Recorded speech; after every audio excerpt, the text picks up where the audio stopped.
Have you ever stopped to wonder, what if while you're busy securing your child's future, you're actually losing them in the present? What if the home you think is filled with love is actually filled with silence? A silence that grows deeper every time you say, "Not now, beta, maybe tomorrow." Rohan was a loving father, but he was also a busy man.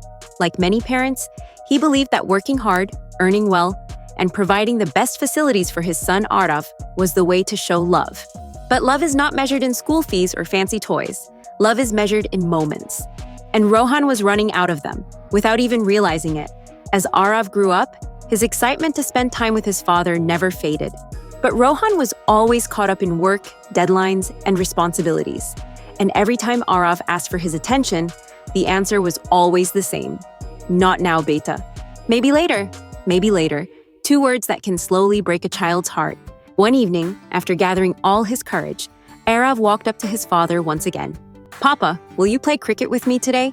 Rohan, without even looking up from his laptop, replied, "Not now, beta. Maybe tomorrow." Arav didn't argue. He just turned and walked away, dragging his bat behind him. But inside, something broke. A piece of his childhood, a piece of his trust. Because tomorrow never really came. Slowly, Arav stopped asking. He stopped interrupting. He stopped expecting. But the worst part? Rohan didn't even notice. One night, as Rohan sat in his study, exhausted from a long day of work, he overheard a conversation that shook him to his core.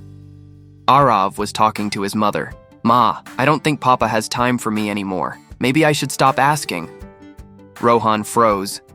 His heart sank. In that moment, the weight of his choices hit him like a storm. He had been working so hard for Arav's future, but in doing so, he had become a stranger in his present. That night, Rohan couldn't sleep. He kept staring at the ceiling, questioning everything. He thought about the time Arav had drawn a picture of their family, but he had been missing from it. He remembered the birthday party where Arav had cut his cake while Rohan was on a phone call. He recalled the soccer match where he had promised to be there, but something urgent had come up, and now, maybe I should stop asking. Those words echoed in his mind like a cruel reminder of everything he had lost. The next morning, something changed. Arav woke up groggily, rubbing his eyes. As he stepped into the living room, he stopped. His father was standing there, cricket bat in hand, smiling. "Beta, let's play today. I promise, no distractions." For the first time in a long while, Arav saw something different in his father's eyes. He saw regret, he saw love, and most importantly, he saw presence. That day, they played for hours. The sound of laughter filled the air. Rohan didn't check his phone. He didn't answer any calls.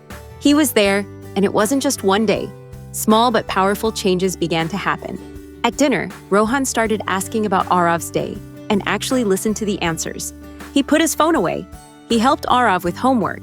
He started noticing things, like the way Arav's eyes lit up when he talked about his favorite superhero, or how his voice got excited when he spoke about cricket. One Sunday, they spent the entire day watching cartoons together, something Rohan hadn't done since Arav was a toddler. Another day, he took Arav to the park, where they sat on a bench and just talked about life, about dreams, about silly things that made them laugh. And something magical happened. Arav, who had once started fading into silence, started opening up again. His eyes shone with excitement. His voice carried happiness. The distance that had grown between them started to shrink, one small moment at a time.